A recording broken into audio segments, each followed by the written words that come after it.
अगर सेल्स आप ही कर रहे हो and you are the best sales person, तो you know this thing will not work out. तो आप कब तक सेल्स करोगे? दूसरी प्रॉब्लम आ जाती है कि एक सी सेल्स जो है हमारी, वो एक सीसॉ की तरह से है या योयो की तरह से है, कभी बढ़ती है कभी कम होती है। क्योंकि आपको ये पता ही नहीं है कि इस टाइम पर जैसे सेल्स वाला आपका कह रहा है कि सर ये ऑर्डर आने वाला है 1 करोड़ का, 2 करोड़ का, 3 करोड़ का, और आप उसे कहते हो कि यार 6 महीने से तो यही बोल रहा है, कब आएगा? ठीक है, तो उसका साथ वाला बोलता है कि सर इसके पास एक ही ऑर्डर है, तब से 6 महीने से उसी के पीछे पड़ा हुआ है और इसके आने की कोई उम्मीद नहीं है। सो यू नो सेल्स वाले नंबर वन गोलीबाज होते हैं। तो आपको कभी भी नहीं पता लग पाता कि रियलिटी में मेरे पास आज ऑर्डर आएंगे कि नहीं आएंगे, या जो इंक्वायरीज चल रही है उससे कितनी वैल्यू के ऑर्डर्स आएंगे। So if you were able to somehow predict कि मेरे पास कितनी वैल्यू के ऑर्डर्स आने वाले हैं सितंबर में, कितनी वैल्यू के ऑर्डर आने वाले हैं अक्टूबर में, कितनी वैल्यू के ऑर्डर आने वाले हैं नवंबर में, दिसंबर में, so will that help you to adjust the efforts that you are making towards sales? Yes or no? As a diligent business owner, आपके अंदर में इतनी क्षमता है कि अगर आपको बता दिया जाए कि ये प्रॉब्लम आने वाली है, तो फिर बाकी कुछ करने की जरूरत नहीं, आप संभाल लोगे। तो इसीलिए गाइज हमारे को जरूरत पड़ती है सीआरएम की। तो CRM stand for customer relationship marketing. So basically CRM जो है ये आपकी जितनी भी इंटरेक्शन हो रही है कस्टमर से उसको सिस्टमेटाइज कर देते हैं। ठीक है, सो दैट कि जो भी इंक्वायरी चल रही है वो ढंग से फॉलो हो पाए। At the same time they give detailed information about the customer to the staff. कि कल को पता लगा कि किसी कस्टमर का फोन आया, आपका 5 साल 10 साल पुराना कस्टमर है, वो कह रहे सर आप कौन हो, राइट? तो आपको पता होना चाहिए कि आप किससे बात कर रहे हो, वो कौन है, किस इंडस्ट्री का है, उससे पहले रिलेशनशिप हमारा क्या रहा है। और सीआरएम जो है वो आपकी सेल्स फनल को मैनेज करने में हेल्प करता है। तो हम बात भी करेंगे अभी सेल्स फनल की, कि सेल्स फनल होती क्या है। CRM gives you the ability to forecast the sales, to manage and grow your sales. तो ये बहुत ही इंपॉर्टेंट है। तो पहले हम बात करते हैं सेल्स फनल की। तो गाइज इसकी ना मैं एक बेसिक अंडरस्टैंडिंग आपको दे देता हूँ। I am sure most of you would know what it is. So basically all the orders get all the inquiries go inside here at the top and the orders come down from the bottom.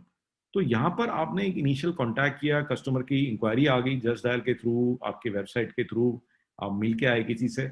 तो वहां पे एक initial contact हुआ है, आपको पता लगा या फोन आया कि भाई हमारे को रिक्वायरमेंट है नेटवर्किंग की, राइट? बट फिर उससे बात करनी होती है क्वालिफिकेशन स्टेज पे, कि वो कहता है कि जी मुझे तो आर्टपोर्ट का एक स्विच खरीदना है, तो उसे कहते हैं भैया आप अमेजोन से खरीद लो। वो कहता है नहीं जी मेरा तो प्लांट है, मुझे तो नेटवर्किंग करानी है। तो इसे हाँ ये ढंग की इंक्वायरी है। तो उन इंक्वायरीज में से जो आ रही हैं उनमें से हमें देखना है कि कौन सी इंक्वायरी हमारे मतलब की है। So we have to find out the prospects. Okay, we have to find out the prospect, we have to qualify the inquiries. उसके बाद में आपने उससे बात करी, उनसे मिल के आए, समझा कि क्या रिक्वायरमेंट है, और इतनी बड़ी फैक्ट्री है, इसमें 200 लोग बैठेंगे, इतना बड़ा एरिया है, इनको सीसीटीवी भी लगाना है, इनको टेलीफोन पे भी बात करनी है, इनको वाईफाई भी चाहिए, इनको मशीनों को भी कनेक्ट करना है। तो we will send a quotation और अ प्रपोजल। तो this is the stage, third stage, quotation और अ प्रपोजल और प्रेजेंटेशन। एंड फोर्थ स्टेज, इसमें कस्टमर कहता है कि ठीक है आपका प्रपोजल आ गया, आप समझा दीजिए। फिर वो कहेगा इसमें ये क्यों डाला, ये क्यों डाला, आपके रेट इसमें ज़्यादा है, इसको थोड़ा आप देख लो। तो नेगोशिएशन होगी, अरे तो दूसरे के आदमी की ये रेट आया है, तो इंडिया में नेगोशिएशन के बगैर तो कुछ होगा नहीं। तो फिर उसके बाद में डिसाइड होगा कि वेदर आपको ऑर्डर मिलेंगे या नहीं मिलेगा, राइट? हो सकता है कुछ ऑर्डर आप खुद ना लेना चाहो, कुछ ऑर्डर आपको मिलेंगे नहीं, और कुछ ऑर्डर आपको मिलेंगे। So this is in short a 5 steps, major steps of a sales funnel. थोड़े बहुत लोगों के ऊपर डिफर करते हैं, अलग अलग इंडस्ट्री में चेंज हो सकते हैं, बट मोटा मोटा कंसेप्ट सेम ही रहता है। तो ये जो है 5 स्टेजेस हैं, right? And again what is the benefit, why do you need this? तो this is also in a way your sales cycle. तो ये आपकी सेल्स की साइकिल है, ये सेल्स फनल है और यही सेल्स की साइकिल है। हर एक इंक्वायरी जो भी आती है यही स्टेज के थ्रू जाती है, इन्हीं स्टेजेस के थ्रू जाती है। तो why do you need it? तो गाइज इंपॉर्टेंट चीज क्या है कि ये सेल्स साइकिल की जरूरत क्या है, कि जो भी इंक्वायरी आ रही है आज की डेट में, जो इंक्वायरी इस स्टेज के ऊपर है, जो कि अभी अब बात ही कर रहे हैं, अभी पता ही नहीं कि उसको रिक्वायरमेंट है क्या, और एक इंक्वायरी जो कि ऑलरेडी जिसको सारा प्रपोजल हमने दे दिया है, ठीक है, तो वो 2 अलग अलग स्टेजेस पे हैं। तो उनको हमें अलग अलग तरीके से ट्रीट करना पड़ेगा। तो आप देख रहे हैं, तो you have to adjust your effort. So there is a big difference from one inquiry to another. And again, at every stage, you have to send a different message.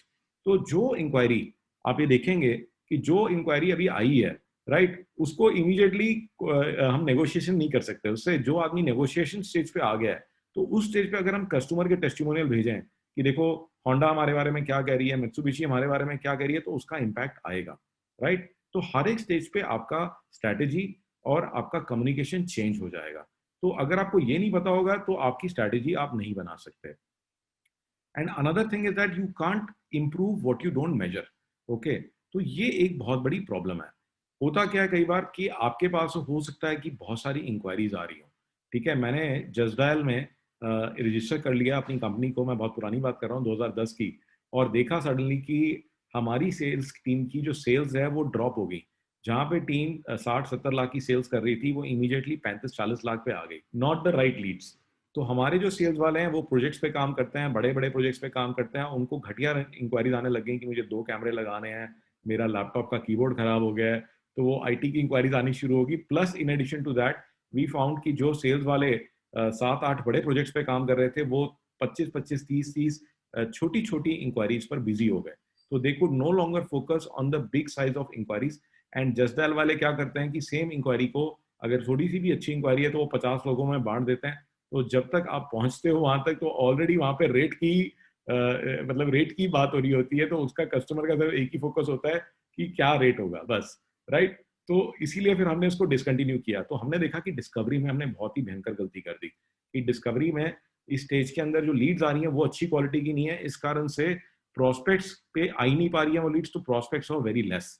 So, we were making a big mistake in stage one. When we started measuring it, we immediately came to know कि sales, और नहीं तो otherwise आप कहोगे sales वाले बेकार है, ये फालतू है, राइट, ये मेहनत नहीं कर रहा है। तो देखने में ऐसा लगता है, बट रियलिटी में गलती कहाँ थी कि जो इंक्वायरीज आ रही थी उसमें गलती थी।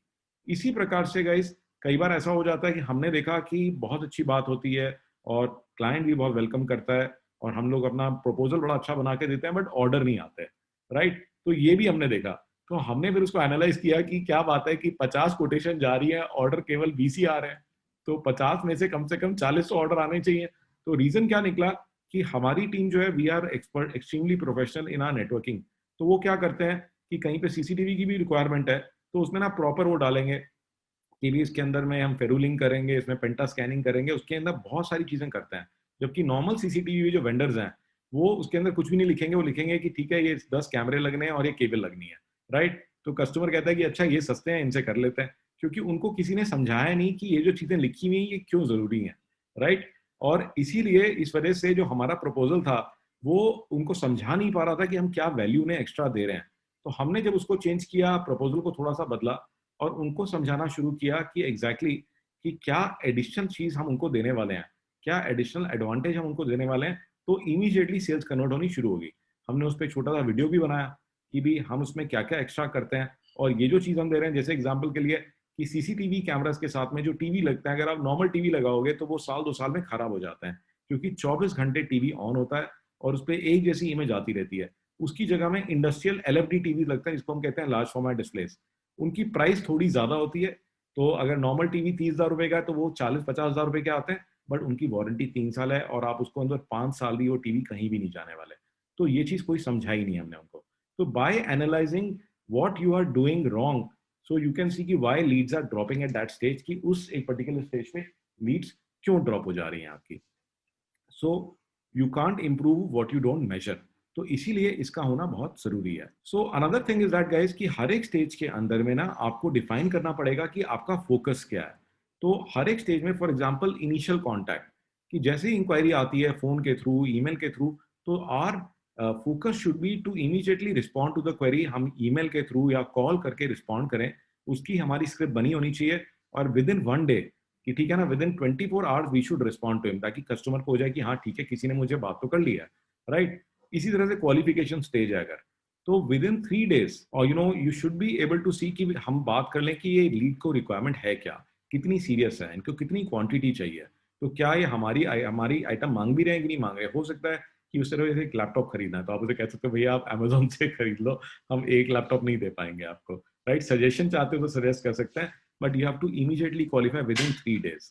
Next is presentation. तो आप मिल आए, बात कराए, उसके बाद में आपने कोटेशन ही नहीं भेजा, तो एक हफ्ते में आपको एक फर्स्ट क्लास सेल्स की कोटेशन बनानी है, पर्सनलाइज होनी चाहिए, कस्टमाइज होनी चाहिए, और उसकी एक मीटिंग करके उसको देना है। इसी प्रकार से with in the presentation, with in 2 weeks आपको क्लाइंट की कोई एड्रेस है उससे बात करनी है, उससे कंफर्म करना है कि सर कोई दिक्कत तो नहीं है, आपको कहीं पर टेक्निकल या कोई प्राइस का चैलेंज तो नहीं आ रहा। सो At every stage you have to decide the timeline, you also have to decide the focus. तो आपको फोकस भी अपना तय करना है. So please make a note of this guys कि आपको देखना है कि आपकी हर एक स्टेज पे क्या टाइम लोगे आप, और उस स्टेज में आप एंड रिजल्ट क्या चाहते हो. So a lot of CRMs are available, but unfortunately थोड़ा सा डिफिकल्ट होता है सीआरएम्स को लगाने में, because you know what happens कि जो सेल्स वाले आजकल एक्सेल वगैरह में ही काम कर रहे हैं या व्हाट्सएप वगैरह पे ही काम कर रहे हैं, और उन सेल्स वालों को सडनली अगर हम कोई सॉफ्टवेयर दे देते हैं, तो ये अच्छे सॉफ्टवेयर मैंने निकाले हैं, जैसे पाइप ड्राइव है, निम्बल है, जोहो है, बिट्रिक्स है. तो निम्बल जैसे है, this is the most tightly integrated with Google. Pipe drive सबसे सिंपल सॉफ्टवेयर में से है. बिट्रिक्स 24 ये फ्री सॉफ्टवेयर है, आप इसको सर्च कर सकते हो नेट पे, Bitrix 24. So this is a free software. And then Zoho CRM. तो जोहो सीआरएम जो है, तो this particular software you know is the most integrated. तो जोहो के साथ में आप इन्वॉइसिंग का फीचर भी ले सकते हैं, इन्वेंट्री का फीचर भी ले सकते हैं, but at the same time अगर आप डायरेक्टली इन पे जाना चाहोगे तो थोड़ा सा डिफिकल्ट हो जाता है, क्योंकि जिस आदमी ने साइकिल चलाई हो उसको सडनली एरोप्लेन के कॉकपिट में अगर हम बैठा दें, तो this will become very difficult for him.